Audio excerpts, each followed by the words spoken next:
बिस्मिल्लाहिर्रहमानिर्रहीम। अस्सलाम वालेकुम। मैं हूं जी हाज़िर उंदलस न्यूज़ में खुश आमदीद।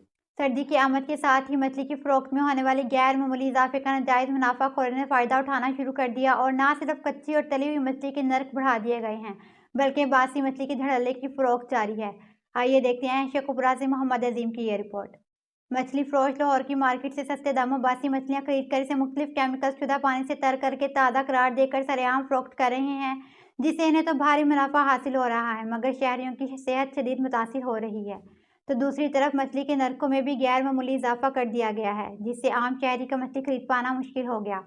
शहरियों के मुताबिक मछली के नरकों में गैर मामूली इजाफा और बासी मछलियों की फ़रोख्त के जिम्मेदारों में टोकरियों वाला बाजार की मछली फ़रोश सरफरिस्त हैं, जो आपस में मुशावरत से रोज़ाना के नर्क मनमर्जी से तय करते हैं, जिनका असर शहर भर में मछली की फ़रोख्त पर पड़ता है, जिसकी रोकथाम के लिए शहरियों की तरफ से बारहा शिकायत मुतल्लिका अफसरान को की गई हैं, मगर सुनवाई न होने के बायस ये सिलसिला जारी है। शहरियों ने deputy commissioner Sheikhupura Shahid Imran mart से मछली के मियार की मॉनिटरिंग और नरकों के इस्तेहकाम के इकदाम उठाने की अपील की है।